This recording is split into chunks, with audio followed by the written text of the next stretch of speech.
Bien, donc j'ai retrouvé le titre de l'ouvrage,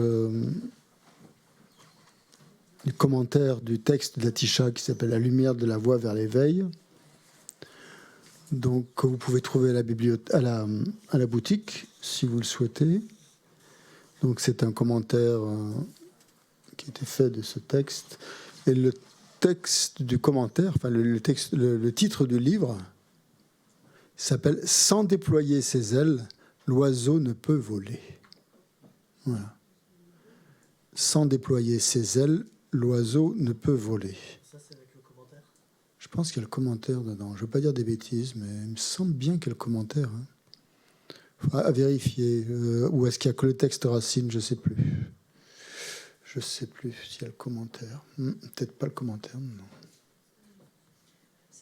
J'ai un doute maintenant. J'ai un doute. Je ne sais pas, ils ne le disent pas là. Non. Donc c'est La lumière de la voie vers l'éveil et autres textes d'Atisha. Non, à mon avis, il n'y a que certains textes d'Atisha. Il n'y a pas le commentaire.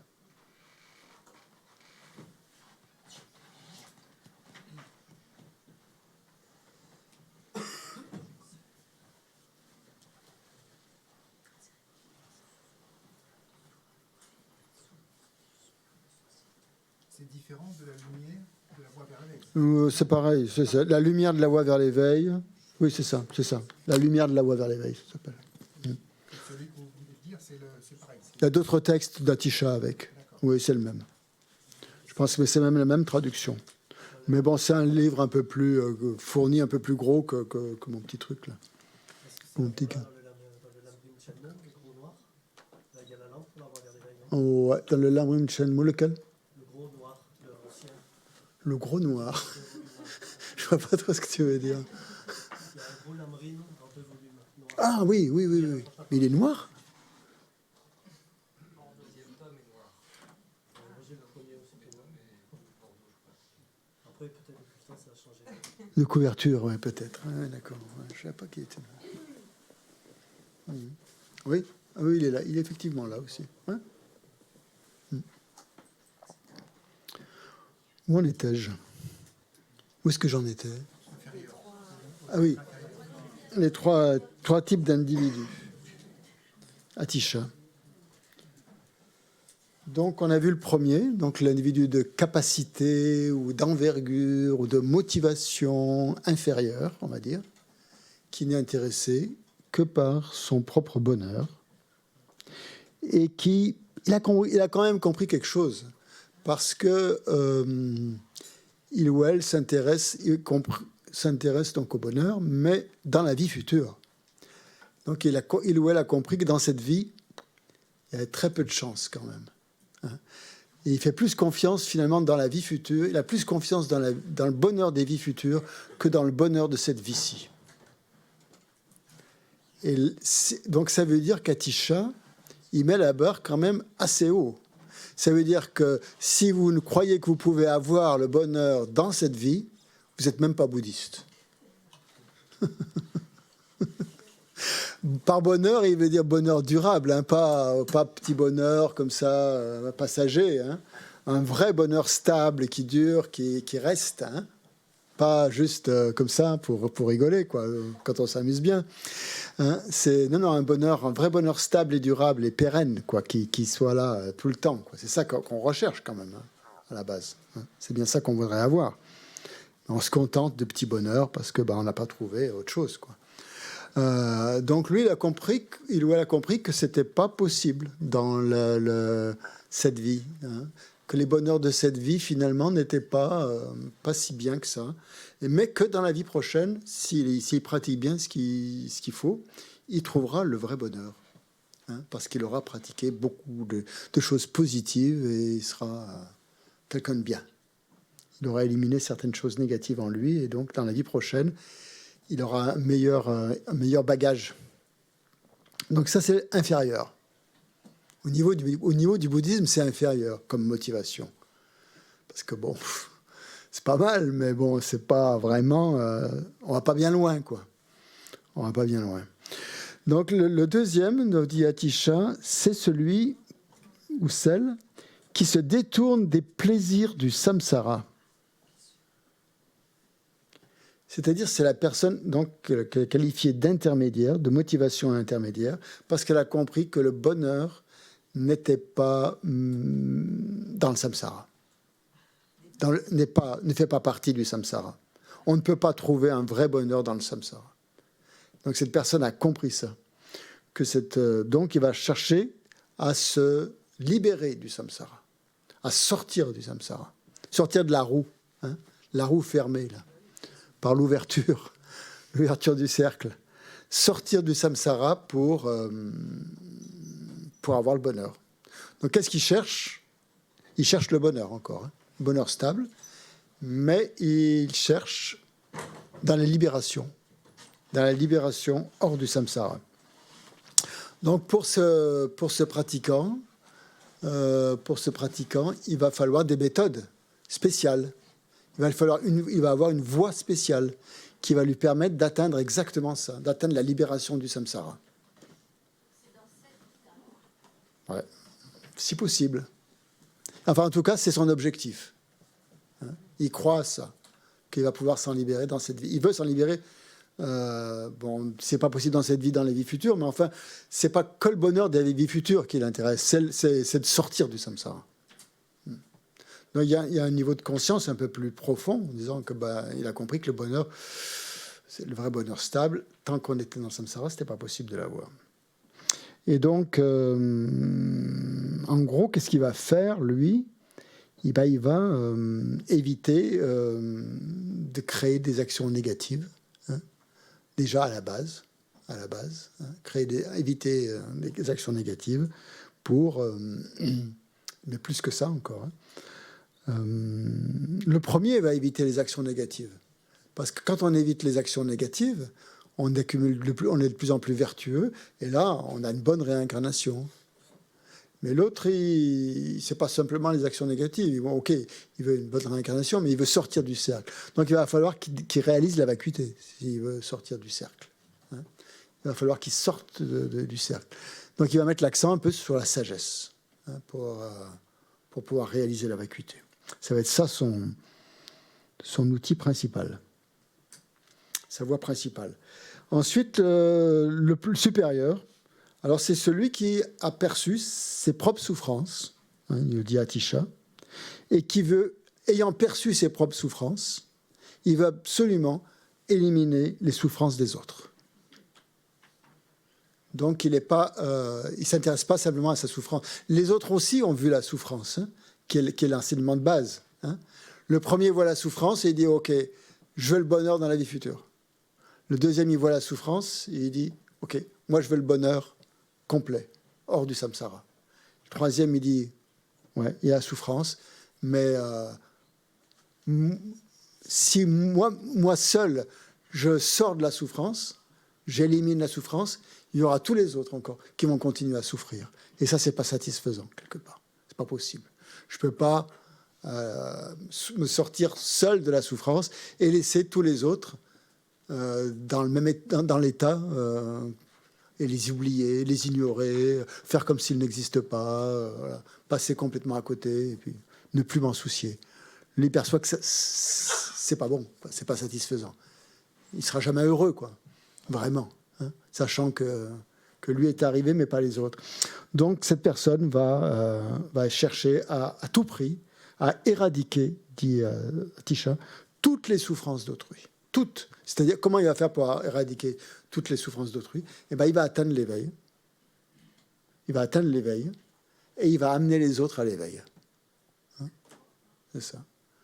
Et il veut atteindre l'éveil. Pourquoi il veut atteindre l'éveil? Pas pour être heureux seul, pour libérer les autres de la souffrance.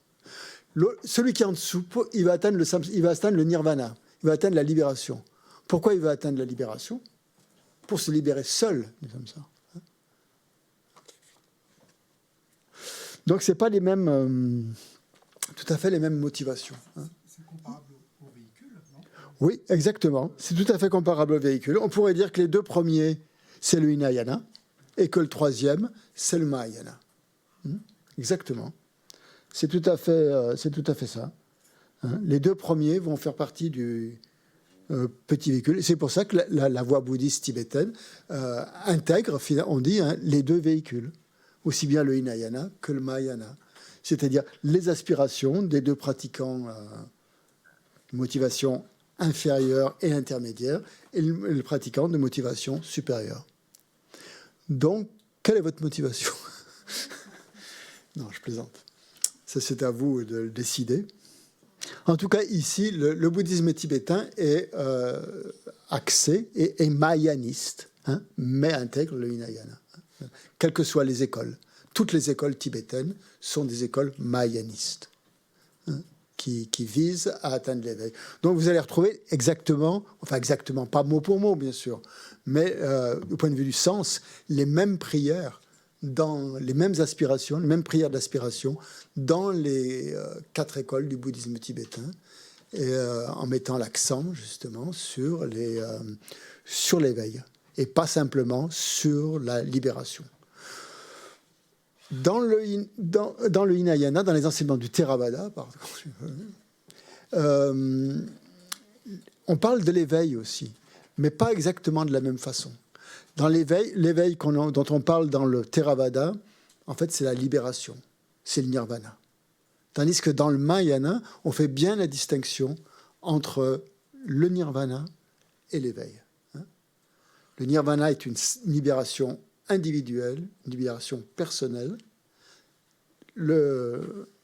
L'éveil est une libération altruiste, on pourrait dire. Mais c'est une libération aussi. On doit être libéré du samsara. Le Theravada, l'Hinayana, mais l'idéal, le modèle du pratiquant du Hinayana, c'est l'arat. Hein. L'arat, c'est-à-dire celui qui a éliminé toutes les perturbations mentales et qui est devenu un arat en suivant cette voie du Theravada, du Hinayana, du petit véhicule, qui conduit à l'état d'arat, c'est-à-dire à l'état de nirvana, de libération personnelle. Dans le Mahayana, ce n'est pas tellement l'arat le modèle, c'est le bodhisattva. Parce qu'il y a une envergure d'esprit beaucoup plus vaste. Après, au niveau des réalisations, ça se discute. Parce qu'un bodhisattva, il n'a pas forcément les mêmes réalisations qu'un arat. Hein. Un bodhisattva peut être à des niveaux différents, hein, sur la voie.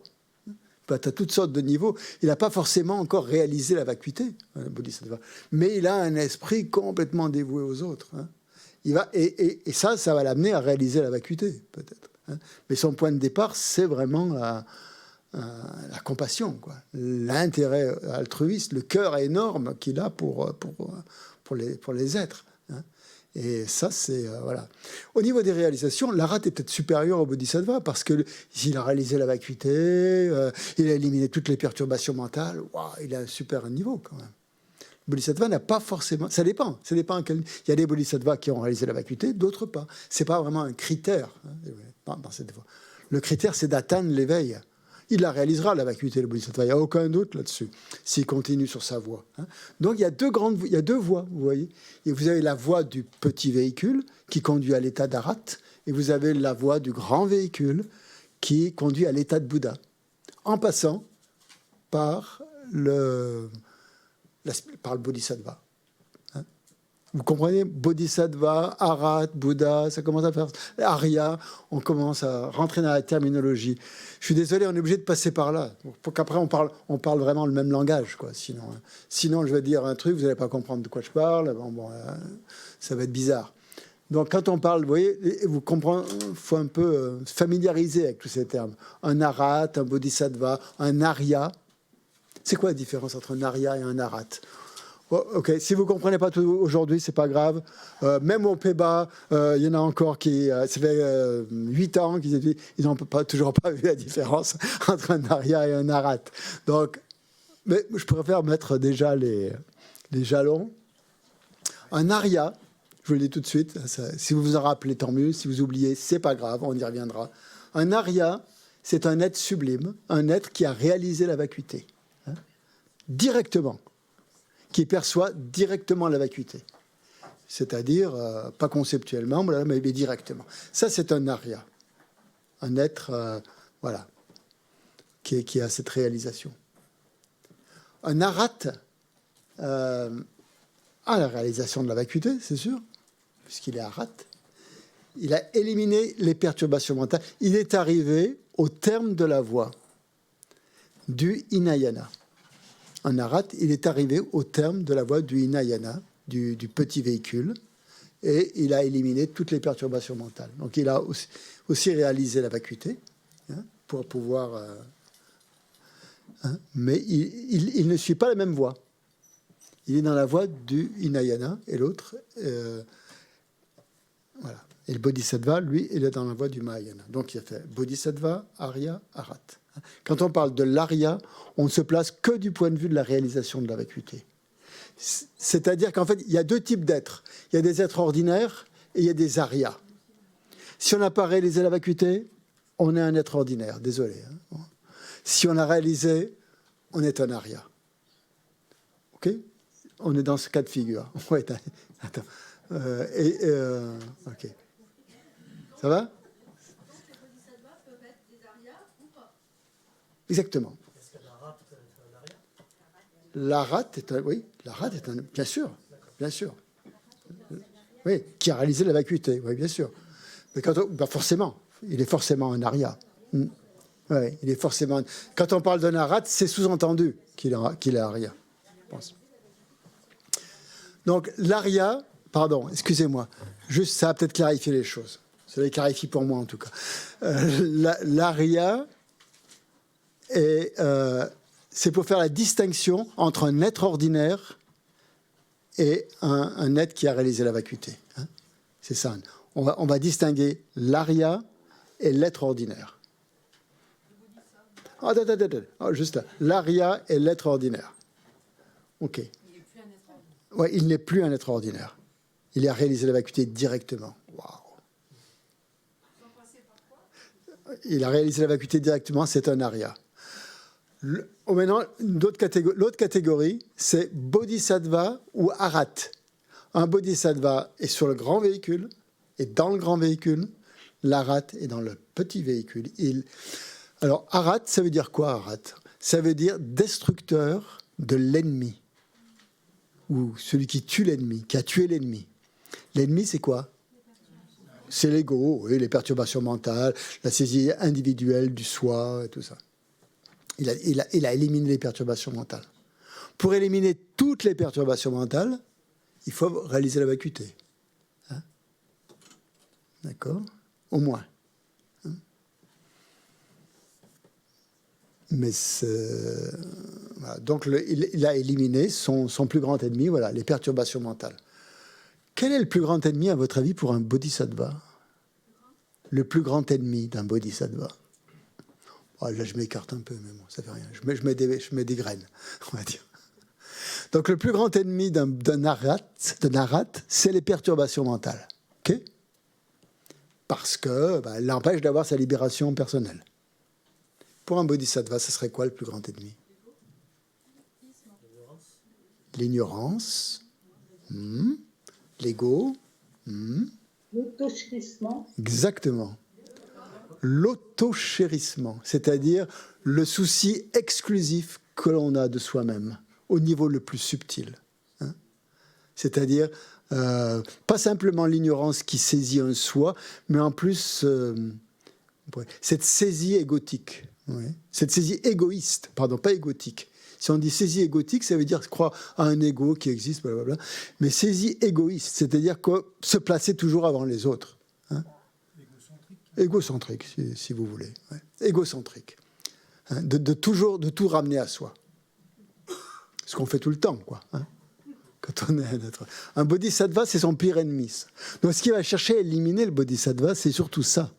C'est surtout cet intérêt exclusif que l'on s'accorde à soi-même et qui est sur la voie. Hein. On est sur la voie, il ne faut pas se leurrer. On a encore des pulsions égocentriques. Hein. Et je suis désolé, mais l'Arat, il a des pulsions égocentriques puisqu'il veut se libérer tout seul du samsara. Hein. Mais le bodhisattva, lui, il voit que... Non, il ne veut pas ça, lui. Il veut carrément éliminer ces pulsions égocentriques. Hein. Ouais. En fait, Christian, que te demandais cette question, je pensais que le plus grand ennemi du bodhisattva, ça peut être le paix du nirvana. La paix du nirvana aussi, on dit ça aussi, effectivement. La paix du nirvana, c'est-à-dire être dans un état de paix où l'on est satisfait. Ça revient un petit peu au même, parce que la paix du nirvana, on oublie complètement les autres. Donc on est encore dans une forme d'auto-chérissement. On appelle ça, c'est un peu le jargon, auto-chérissement. C'est une saisie, égoïste, en fait. Et la paix du nirvana, c'est ça. C'est être dans une grande paix égoïste, quoi, en fait. On est bien, on fait de mal à personne. Tout va bien. On a quand même de la compassion pour les autres qui souffrent, mais on ne peut pas faire grand-chose. C'est ça le problème. Le bodhisattva, sur la voie du grand véhicule, il va développer des pouvoirs pour agir de plus en plus pour les êtres. La rate, il a quelques pouvoirs, c'est sûr. Il en a, évidemment. Il en a des grands, par rapport à nous, il en a des grands pouvoirs. Mais comparé à un bodhisattva, c'est rien. Il a peut-être une grande réalisation de la vacuité, tout ça, bien, ok. Mais au niveau des pouvoirs qu'il va développer pour aider les autres, très limité. Enfin, limité, quoi, en tout cas. Le bodhisattva, plus il va évoluer sur la voie de l'éveil, à partir de son état de bodhisattva, plus il va évoluer, parce qu'il n'a pas atteint l'éveil, donc il va falloir qu'il progresse sur cette voie. Il va falloir qu'il médite, il va falloir qu'il travaille aussi, qu'il s'engage pour les autres. Il va développer de plus en plus de pouvoirs, mais pas des pouvoirs tournés vers lui-même. Ça ne va pas l'intéresser de voler dans les airs, ou je ne sais pas moi, ou d'avoir des pouvoirs, de voir la clairvoyance, juste pour avoir la clairvoyance. C'est pas les pouvoirs personnels qui l'intéressent. Ces pouvoirs, ils vont être toujours tournés vers le bien des êtres. Donc c'est sa voie à lui. Sa voie, elle est déjà, dès le départ, dirigée vers autrui. Et tout ce qu'il va acquérir sur cette voie ne va jamais être dans son propre intérêt. Et c'est pour ça que c'est son ennemi, l'égocentrisme. Parce que si quelque chose s'il utilise la voie dans son propre intérêt, il n'est plus un bodhisattva. Voilà. Il perd sa qualité de bodhisattva. Donc tous les pouvoirs qu'il va acquérir, et ils sont très très nombreux, un Bouddha a tous les pouvoirs illimités qu'on peut imaginer, mais un bodhisattva en a pas mal. Et plus il augmente comme ça, on appelle ça des terres ou des bhumis en sanskrit, c'est-à-dire il y en a 10 comme ça jusqu'au niveau le plus élevé de l'éveil, il acquiert des pouvoirs surnaturels de plus en plus forts, de plus en plus puissants, et pour pouvoir intervenir, pour pouvoir aider les êtres d'une manière ou d'une autre. Donc par exemple, je sais pas, on dit, je crois que je ne me trompe pas, mais à la première terre, un bodhisattva est capable d'émaner sans manifestation de lui-même et les faire intervenir en différents endroits. Sur la deuxième terre, je crois que c'est 10 000. Et ainsi de suite, c'est exponentiel comme ça. À chaque terre, il peut agir de plus en plus fortement pour les autres. Oh, c'est des paliers, des niveaux, si vous voulez. Terre, ça veut dire niveau. Il y a des voies, il y a des chemins, des voies. Puis quand on est en montagne, on va sur une voie, on monte, et puis on arrive à un certain niveau. Puis on se repose un peu. Et puis après, on monte à un autre niveau, c'est pareil. Donc on appelle ça les terres et les voies. C'est un jargon, en fait. On pourrait appeler ça des chemins et des niveaux, des paliers, si vous voulez. Paliers, en fait, bon, si vous voulez, paliers ou niveaux, ouais. Donc il ou elle avance comme ça jusqu'à l'état de Bouddha, qui est la 10e terre, la 11e, en fait. Oui, terre, ouais. Donc voilà, donc toutes ces voies, il y a de multiples voies, vous comprenez, suivant la motivation que l'on a, suivant si on est attiré par la libération individuelle ou si l'on est attiré par le bien des autres. C'est pas du tout, on n'acquiert pas les mêmes pouvoirs, on n'a pas les mêmes voies, on n'a pas les mêmes motivations, on n'a pas les mêmes fréquentations, on ne suit pas les mêmes enseignements. Voilà.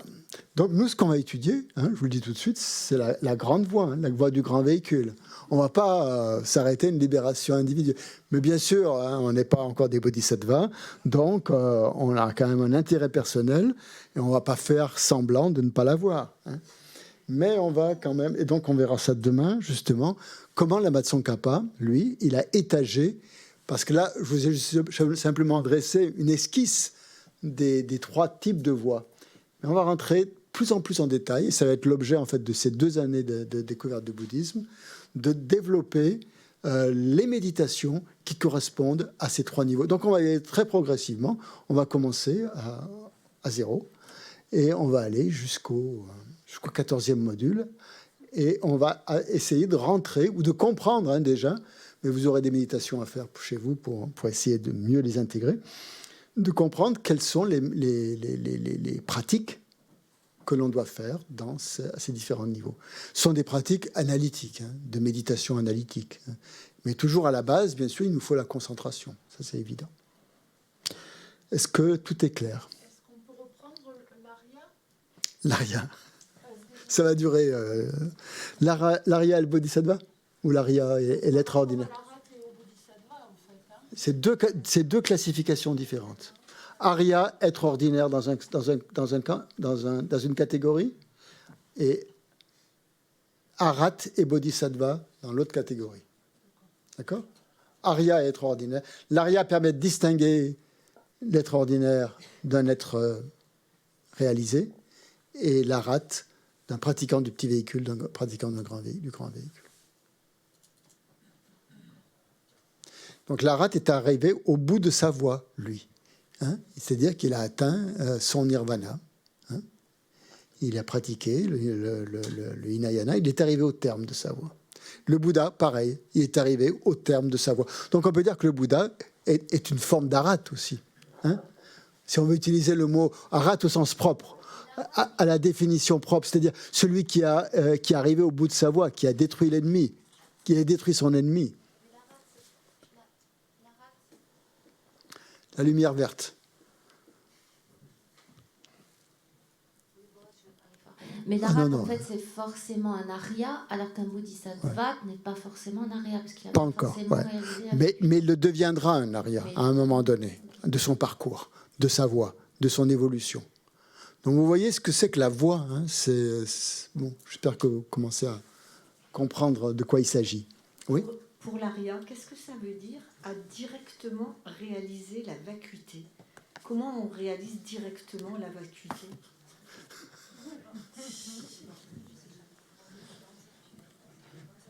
Oui, si vous trouvez la réponse, vous me la donnez. Je ne poserai plus de questions. C'est son karma d'avant, prédisposition. J'aime, voilà. Comment? C'est son karma d'avant? Peut-être qu'il a des prédispositions, c'est qu'il va plus vite. On verra ça, mystère. Comment on réalise la vacuité? Vous voulez, là, si on commence à parler de ça, ça va nous prendre... Oui, parce qu'on peut la comprendre de manière non directe, c'est-à-dire... conceptuelle, voilà, exactement. C'est pour distinguer conceptuel et non conceptuel. C'est tout. Ça veut dire ça, direct, en fait. C'est tout. OK? C'est simplement ça. Bien, on va terminer. On va réciter les prières de dédicace et de longue vie pour nos maîtres. Peut-être pas longue vie, on les fera ce soir après, je crois que ça te va. Donc des bodhisattvas, vous en avez par exemple là, derrière moi. Ça sentait le Dalai Lama, bon, qui est déjà Bouddha, je pense, mais bon. Qui étaient sur la voie vers Lama Zopa, Rinpoche, et Lama Yeshe, et Geshe Tengye, tous nos maîtres de cette tradition. Qui sont, qui étaient, qui sont décédés, des bodhisattvas.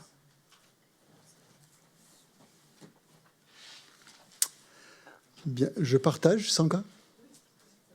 Donc c'est dans le petit livret maintenant de l'Institut, des compilations de prières de l'Institut.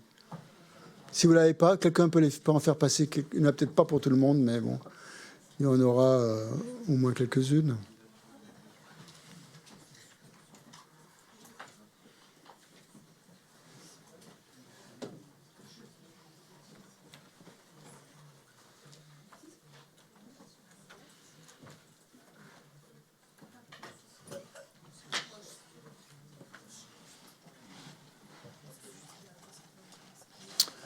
Je crois que c'est page 16. On va réciter la prière de dédicace. Page 16. 16.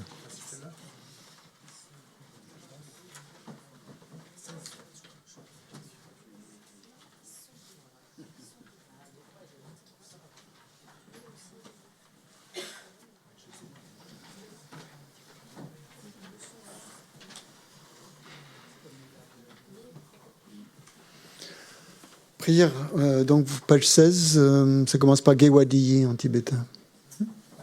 Parce que je n'ai pas le même texte que vous sur l'écran, donc je ne sais pas si... Je n'ai pas les mêmes pages, je veux dire. Ouais. Page 16, c'est ça? Dédicace, exactement. Donc on va les dire en tibétain, ça permet de chanter ensemble un peu, c'est bien de finir par des chants. Gewadiyi nyodo dalama sangye drogyone drowa chikyang malupam teye sala gepasho. On va dire en français quand même. Grâce au mérite que j'ai accumulé par ces actions vertueuses, puissais-je rapidement atteindre l'état d'un maître Bouddha et conduire tous les êtres, sans exception, à cet état d'éveil. Jancho semcho impoche ma kyepa nam genyoche kyepa nyam pa me pa yangon nengon do pelwa shum Tonye tawa rimpoche ma kyepa nam gegyoche kyepa nyam pa me pa yangon nengon do pelwa shum. Puisse le précieux esprit d'éveil suprême naître là où il n'est pas né, ne pas dégénérer là où il est déjà né, mais s'accroître de plus en plus. Puisse la précieuse vue de la vacuité, directe, naître là où elle n'est pas née, ne pas dégénérer là où elle est déjà née, mais s'accroître de plus en plus. On va dire maintenant la prière de longue vie pour sa sainteté le Dalai Lama, pour qu'il reste longtemps en vie et qu'il continue à nous donner des enseignements pour qu'on puisse avancer sur la voie jusqu'à l'éveil.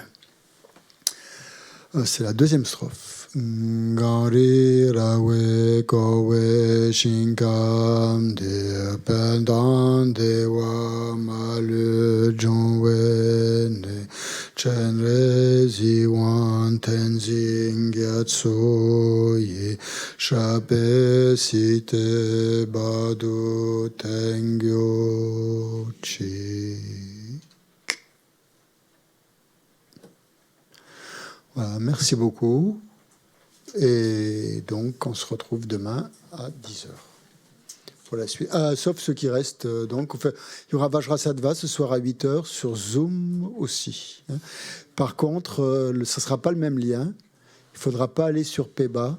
Il faudra, sur DB, sur Découverte du bouddhisme. Il faudra aller sur les pratiques quotidiennes de l'Institut. C'est ça, hein? Voilà. Bon, mais très bien. Attention, il fait froid dehors, couvrez-vous bien, parce que faut que vous reveniez demain. Merci beaucoup. Voilà, merci aux gens qui sont sur Zoom, qui nous ont suivis aujourd'hui.